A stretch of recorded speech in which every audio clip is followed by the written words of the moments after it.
ये नित्यलीला प्रविष्टम विष्णुपाद अष्टोत्तर शतश्री श्री श्रीमद् भक्ति वेदांत शिला बामन गोस्वामी महाराज जी के श्री चरण कमलों में अनंत अनंत कोटि साष्टांग दंडवत प्रणाम निवेदन करता हूँ।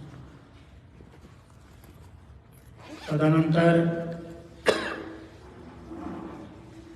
नित्यलीला प्रविष्टम विष्णुपाद अष्टोत्तर शतश्री श्री श्रीमद् भक्ति वेदांत शिला नारायण गोस्वामी महाराज जी के श्री चरण सरोज में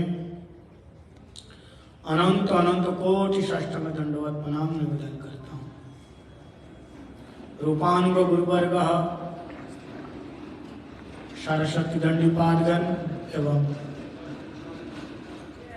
समुपस्थित सभी भक्तजनों के चरणों में दंडवत प्रणाम निवेदन करता हूँ।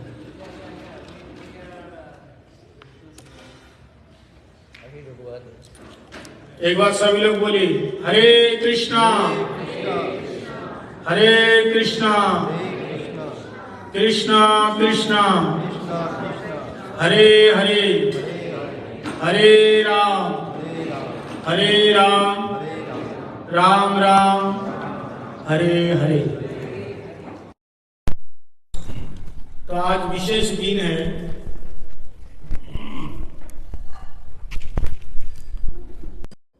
तिथि है। कुछ लोग कल भी मनाए थे और कुछ लोग आज मना रहे हैं।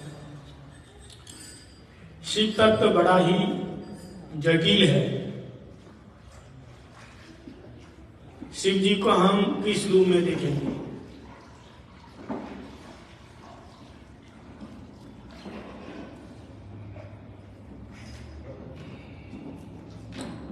शिव तत्व गुरु जी ने बहुत सुंदर उसका वर्णन किया है।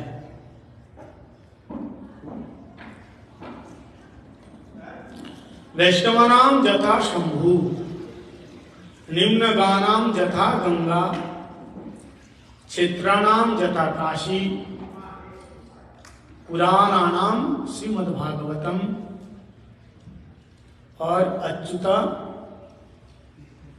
देवानाम अच्युत जथा तथा वैष्णवानाम जथा शंभु। क्षेत्रों में जैसे काशी सर्वश्रेष्ठ क्षेत्र है। ये पद्म पुराण का श्लोक है। नदियों में सर्वश्रेष्ठ है श्री गंगा जी और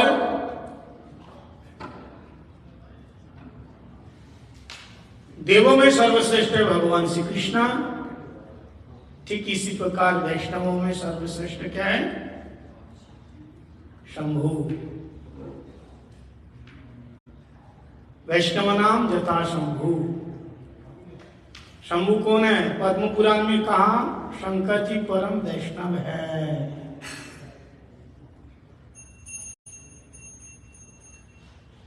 दो प्रकार के शंकर जी है, शिव जी है।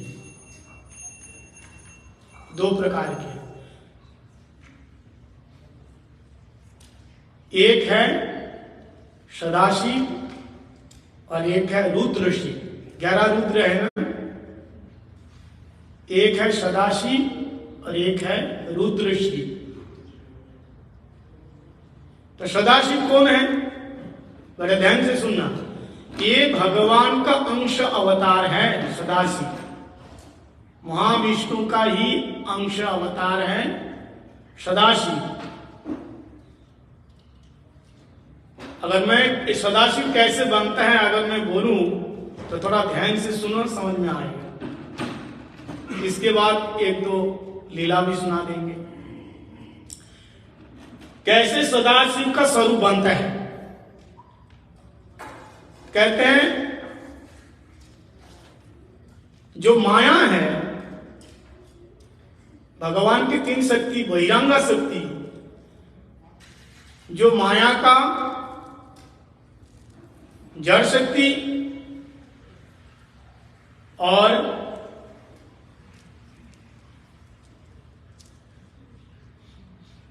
तटस्थ का जो तटस्थ शक्ति है, तटस्थ मतलब जीव शक्ति, उसका स्वल्पता।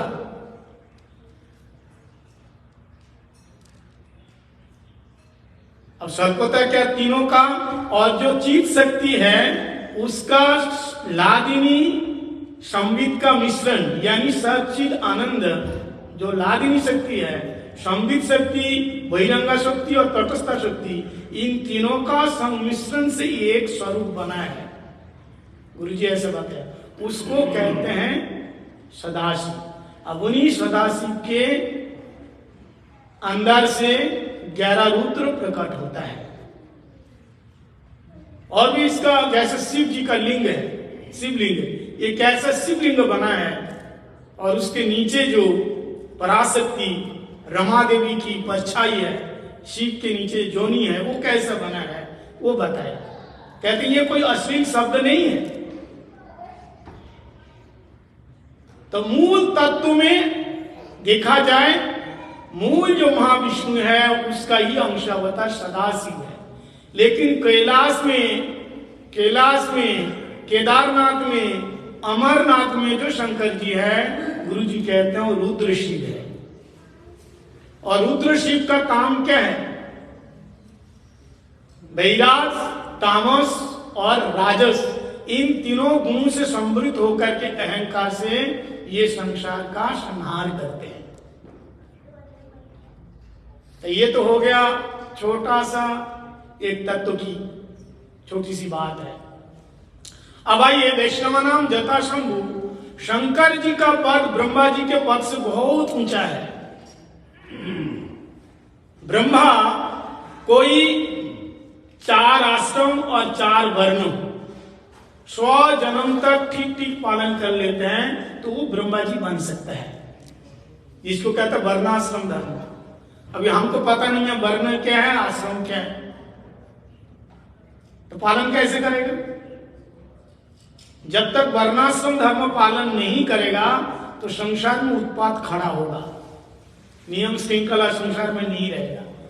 तो चारों वर्णों और चारों आश्रम 100 जन्म तक जो ठीक ठीक पालन किया वही जीव जाकर के ब्रह्मा बनता है।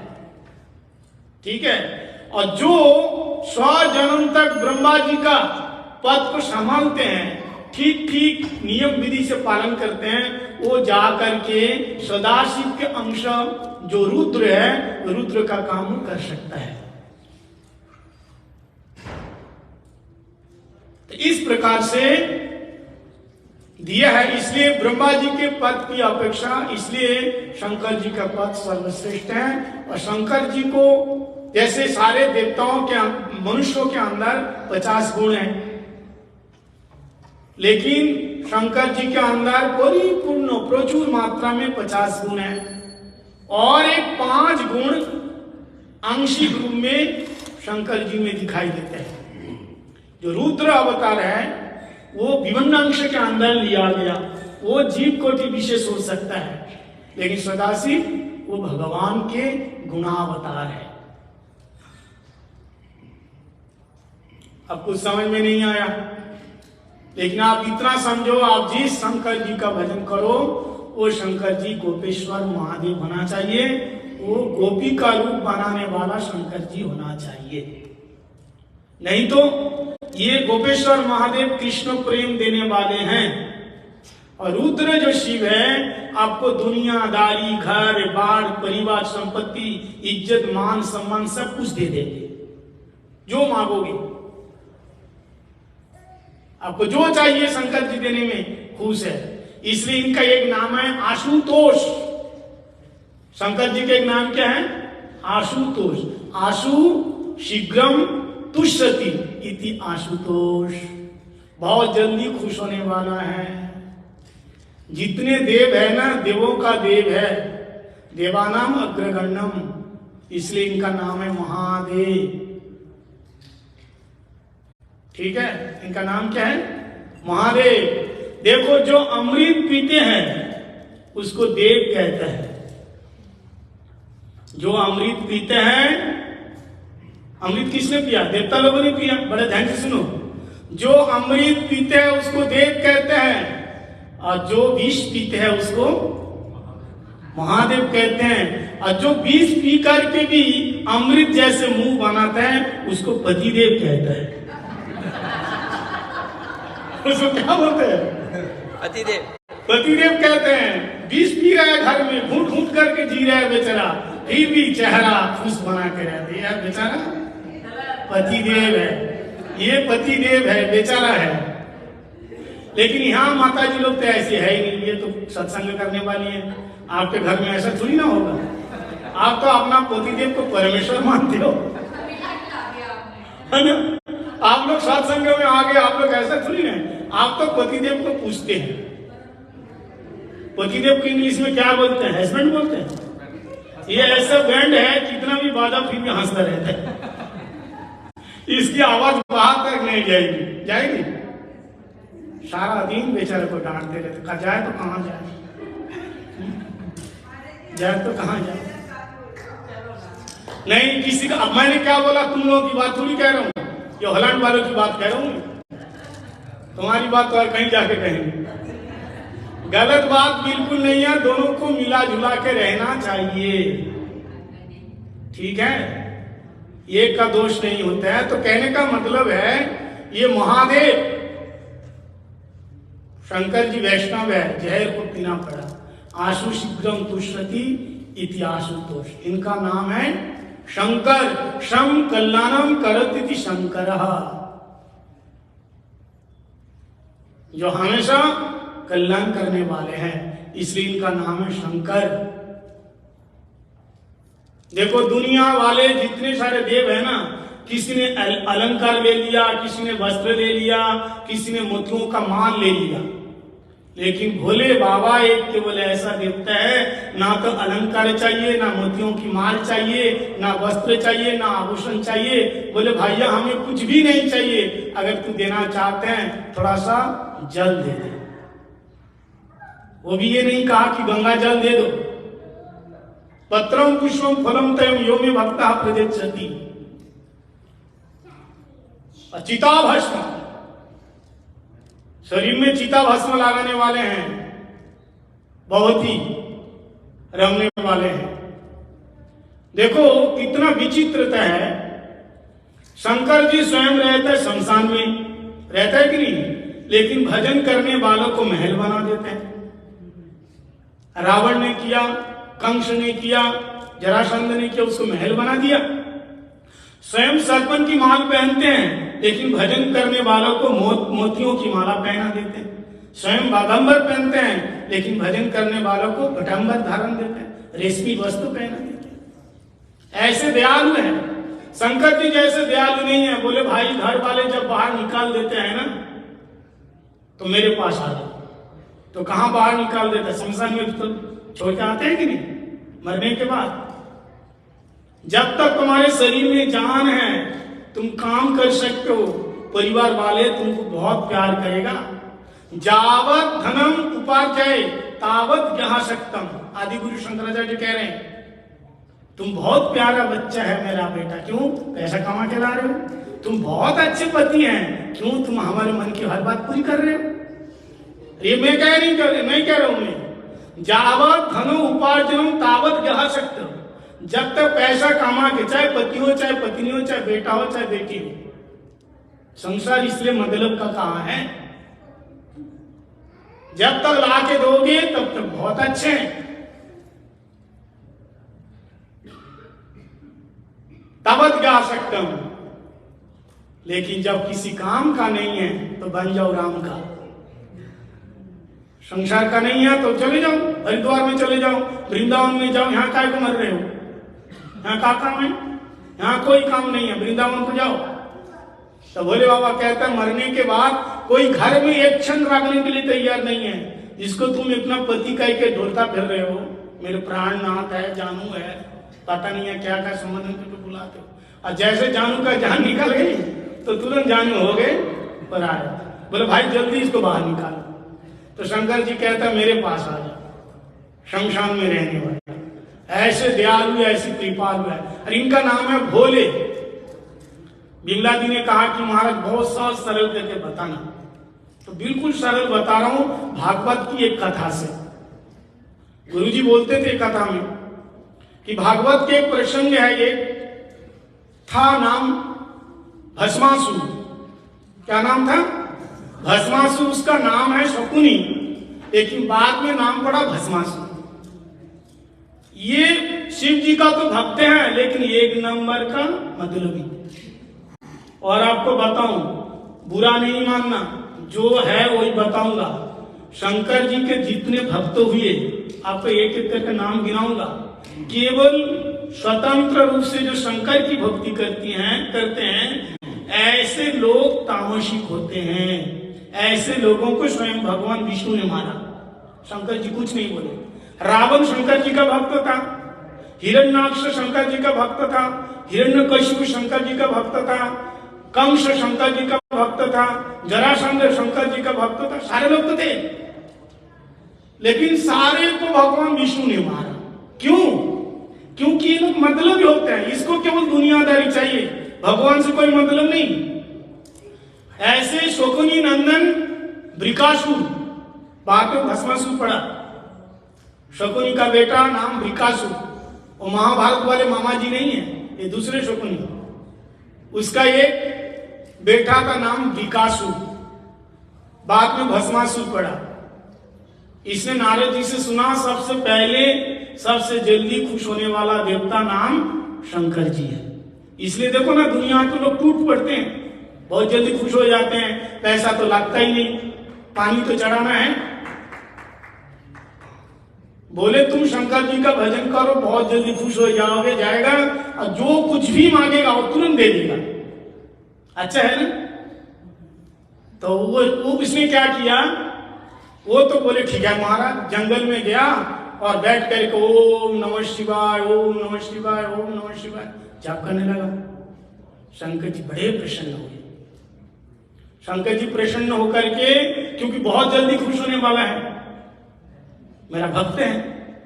शंकर जी खुश होकर के शिव पार्वती दोनों ही उस भक्त राम के सामने प्रकट हो गया। और प्रकट होकर के कहा, बेटा वरुण तू ही वरदान मांगो, वरदान मांगो। तो वृकासुर आंख खोल करके देखा, वो शंकर बाबा आ गया, भोले बाबा आ गए, और बगल में ये कौन है? ये तो एकदम मिस इंडिया जैसी लगती है, विश्व सुंदरी है। ये कौन है? पार्वती तो बहुत सुंदरी है। तो बोले शंकर जी से कहा, ये कौन है? बोले बेटा ये तेरी माता जी है। अच्छा माता जी है। अभी तक तो क्या कह रहा था? नमः शिवाय, नमः शिवाय, नमः शिवाय, दासोहम दासोहम। और जैसे पार्वती को देखा, मंत्र बदल गया, शिवोहम शिवोहम शिवोहम। पहले क्या बोल रहा था? नमः शिवाय, मैं शिव जी को नमस्कार करता हूँ, नमस्कार करता हूँ, नमस्कार करता हूँ। और जैसे शिव जी के बगल में पार्वती को देखा, गुरु जी कहते हैं गौरी हरण लालसा। देखा ये तो भोले बाबा शमशान में रहते हैं, भूत प्रेतों के साथ रहते हैं, गले में मुंड माला है, शरीर में चिता भस्म है, सर्पन के माल पहनते हैं, बागंबर पहनते हैं, इनके साथ इतना सुंदर विश्व सुंदरी का क्या काम है? तो मंत्र बदलेगा। अब क्या करे? शिवोहम शिवोहम, मैं ही शंकर हूं, मैं ही शिव हूं। अब बताओ, खुद जब शिव बन जाएगा तो पार्वती क्या बनेगी? सोचो। तो भोले बाबा ने कहा ठीक है भाई, जब तुमने मेरा भजन किया है तो वरदान मांगो, क्या वरदान दूं? तो उसने अपनी बुद्धि लगाई, सोचा ऐसे तो पार्वती को तो छीन नहीं सकता, क्योंकि ये तो भोले बाबा है। लेकिन है तो भोले बाबा, लेकिन ये बहुत भोला है। लेकिन शंकर जी भोला जैसा लगता है, लेकिन भोला किसके लिए है? जो लोग भोले हैं उसके लिए भोला है, लेकिन जो लोग टेढ़े हैं उसके लिए भला है। भले जानते हो? भोले भाले, भला होता है ना, त्रिशूल जैसे होते हैं। तो बोले वरदान मांगो। तो बोला अच्छा अब देंगे? बोले हाँ देंगे। तो वृकासुर ने कहा ऐसा वरदान दो, मैं जिस किसी के सर पे हाथ रखूं वो जल करके राग बन जाए, मैं जिसके भी सर पे हाथ रखूंगा वो भस्म हो जाएगा, राग बन जाएगा। भोले बाबा ना आगे सोचा ना पीछे, भोले बाबा दोनों हाथ उठा करके तथास्तु, ऐसा ही होगा। यानी जिसके सर पर हाथ रखेगा वो जल जाएगा। बोले बाबा वरदान दिया, जा करके जाने लगा तो विकासु ने आवाज लगा, ये बाबा जी रुक जा। बोले क्यों, वरदान तो दे दिया। बोले वरदान दे के भागने से होगा, शुरुआत तो तेरे से ही करेंगे। बोले क्या? बोले पहले तो तेरे सर पे हाथ रख करके हम परीक्षा लेंगे, तेरा वरदान सच है झूठ है, झूठा है क्या सच है। और इतना कह करके हाथ आगे करके भोले बाबा के सर पे हाथ रखने जा रहे। भोले बाबा ने कहा मूर्ख, मेरा ही वरदान है, मेरा ही सर मिला तेरे को है? मेरा वरदान लेकर के तुम मेरे को जलाना चाहते हैं। शंकर जी ने सोचा अगर मैं नहीं जोड़ूंगा तो मेरी बात झूठी हो जाएगी, अब मैं क्या करूं, रुक नहीं सकता। अब क्या हुआ, भोले बाबा भागने लगा, आगे आगे भोले राम और पीछे पीछे भक्त राम। तू कहां भी जाएगा, छोड़ भी नहीं सकता। बहुत घूमने लगा, भागने लगा, लेकिन कहां भागेगा, छोड़ेंगे नहीं। पार्वती जी को तुम मायके चले जाओ, अब तो हमारा जीवन संकट में है, क्या करूं, कहां जाऊं। पीछे पीछे हाथ ऐसे आगे करके वो वृकासुर भागने लगा, छोड़ेंगे नहीं इसको।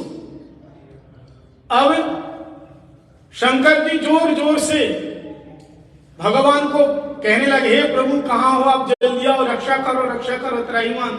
ये तो ऐसा भक्त हमको मिला है, ये तो मुझे ही मार डालना चाहता है।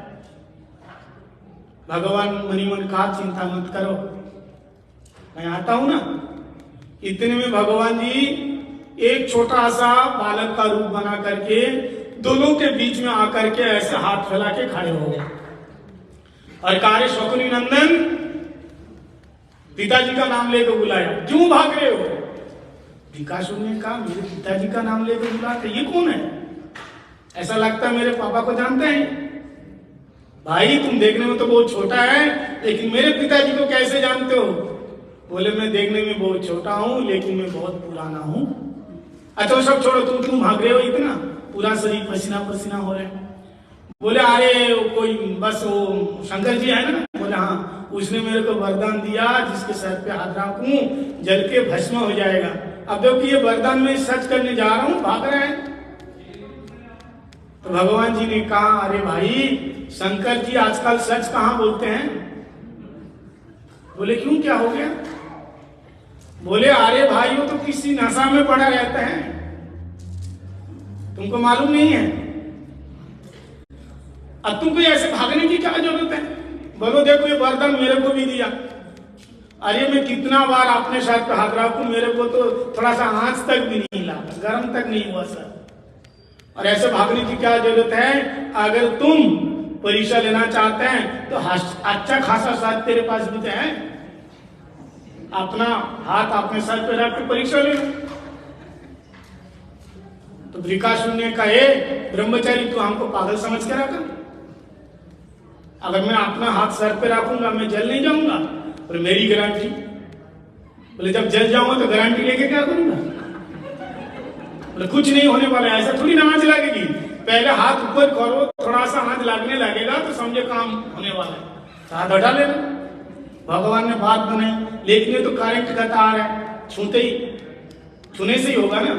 करंट का तार को जब तक नहीं छुएगा तो करंट नहीं लगेगा, चाहे बगल में वो पड़ी क्यों ना रहे तार। वरदान तो ऐसा ही है, भगवान ने पागल बनाया, मीठी मीठी बातों में फंसा लिया और वो बेचारा फंस गए।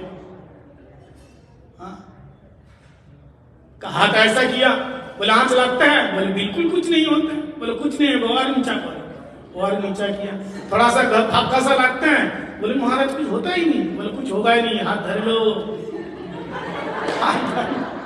कुछ नहीं होने वाला, हाथ धर लो। बोले अच्छा तो धर लेते हैं। और जैसे ही हाथ धर दिया तो गोविंदाय नमो नमः, उसको तुरंत शरीर में आग लग गई। इतने में शंकर जी आए हाँकता हुआ, प्रभु आपने मेरे को बचाया। ठाकुर जी ने कहा देखो आजकल के भक्त है ना बहुत चतुर हो गए, पहले जैसे नहीं रहा, बहुत मतलबी है। या अगर मंदिर में आकर के पिलपिला अमृत भी चढ़ाए ना, पिलपिला अमृत जानते हैं, बिल्कुल पका हुआ जो किसी काम का नहीं है, एक अमृत को चढ़ाएगा ना तो समझे इसमें भी खतरा है। वो 10 रुपया चढ़ाएगा और 10 लाख मांग लेगा, वो समझ में आया। इसलिए इन भक्तों के चक्कर में नहीं पड़ना। देखो जितने देवादेवियों के भक्त होते हैं, ये भक्त होते हैं कामी भक्त होते हैं, सकाम भक्त। कृष्ण भक्त निष्काम अतएव शांत, भुक्ति मुक्ति सकल अशांत।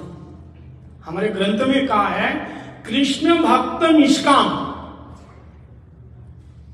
जाको कछु ना चाहिए सोई सहंसा।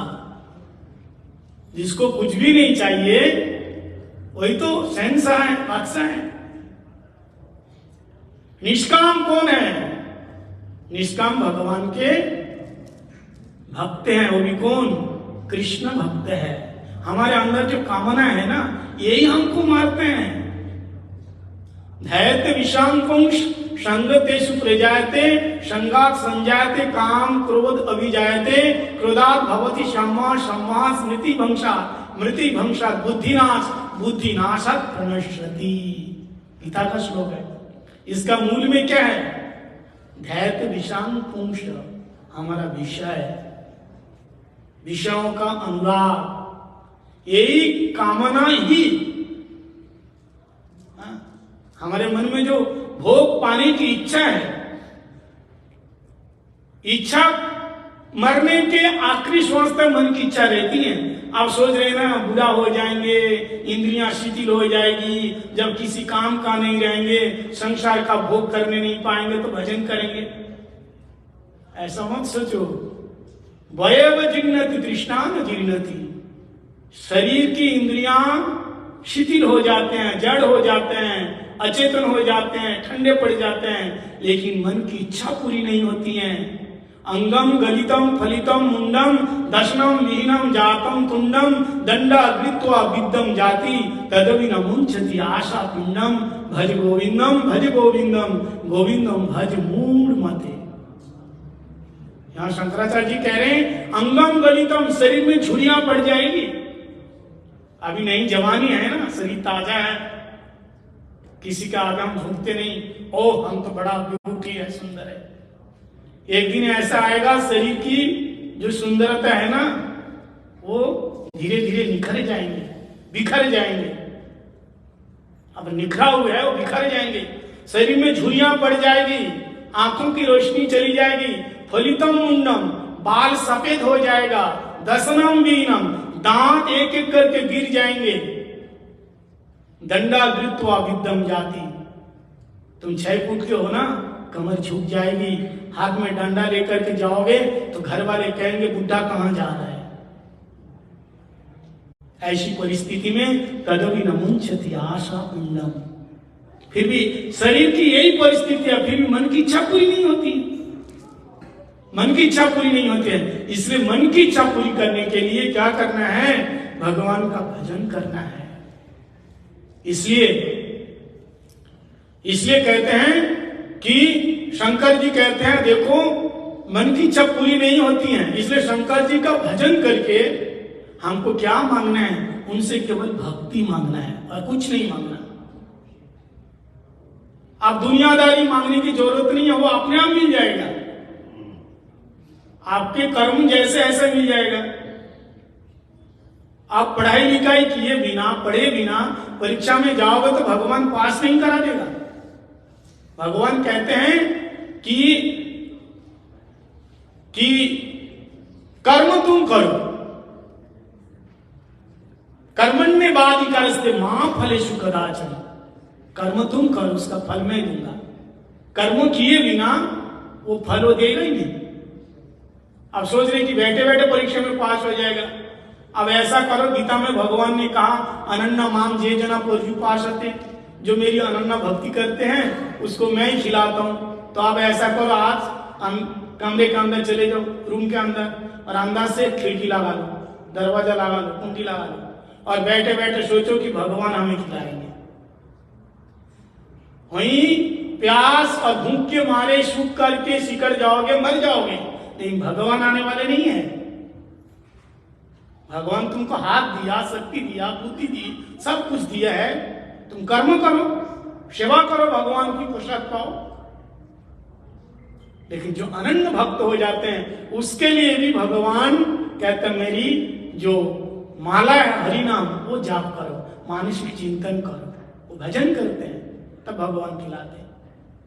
तो कहने का मतलब है अगर शंकर जी से कुछ मांगना है, भगवान कहते हैं दुनिया के लोग तो जानते नहीं हैं, वो निष्काम नहीं है, भुक्ति मुक्ति सकली भुक्ति मुक्ति भुक्ति लेने वाले मुक्ति लेने वाले ये सकल अशांत हैं, क्योंकि इसमें शांति नहीं है। भोग में शांति कहां है? शांति है? रावण के पास तो इतना सब कुछ था, शांति मिली?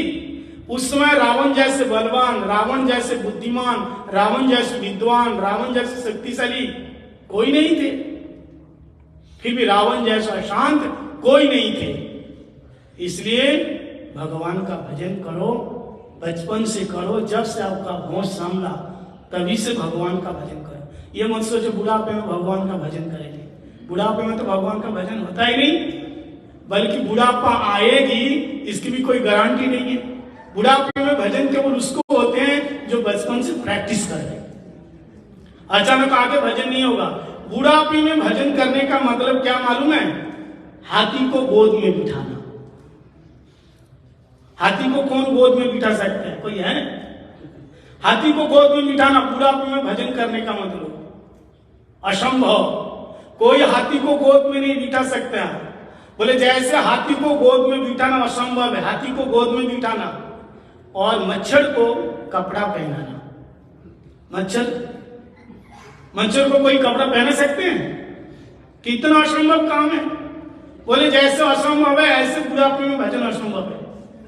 जैसे हाथी को गोद में बिठाना, जैसे मच्छर को कपड़ा पहनाना असंभव है, और वैसे बुढ़ापे में भजन करना असंभव। और एक चीज है, जैसे चींटी जानते हैं? एक होता है चींटा, बड़ा होता है, एक चींटी को लिपस्टिक लगाना। चींटी कितनी बड़ी है और उसे लिपस्टिक कहाँ लगोगे? असंभव है कि नहीं? वो है कि नहीं? असंभव है? कोई लगा सकते हैं? चींटी को लिपस्टिक लगाना कितना असंभव काम है। बोले बुढ़ापे में ऐसे भजन करना। भक्त में ठाकुर जी कहते हैं वृद्ध काल आए लो सब सुख भागे लो। अरे भजन क्या करेगा, बुढ़ापे में भोग भी नहीं कर पाओगे। इसलिए कौमरम आचार्य प्रज्ञा, अब सभी लोग शंकर जी से भक्ति मांगो, दुनियादारी के ऐसे मिल जाएंगे। तो शंकर जी के चरण में प्रणाम करो और ये चीज मांगो, हे प्रभु कृपा करके, वैष्णव है ना, कृपालु है, संसार बंधन छूट जाए और राधा गोविंद के चरणों में हमें भक्ति हो जाए। शंकर जी कैलाश में बैठ करके गुरु जी कहते हैं राधा कृष्ण की अष्टकालीन लीला का स्मरण करते हैं। हमेशा शंकर जी ऐसे रहते हैं ना, तो क्या चिंतन करते हैं? बोलो अष्टकालीन लीला का स्मरण कर रहे हैं। शंकर जी की कथा तो बहुत है, ऐसे में बोलूं तो 7 दिन यही भागवत कथा हो जाएगी, इतनी कथा है। तो अभी हमारे रामचंद्र प्रभु आप लोगों को बहुत सुंदर कथा सुनाएंगे। बोले गोपेश्वर महादेव की, श्री गुरु महाराज की, श्री प्रभुपाद की, गौर प्रेमानंदे हरि हरि।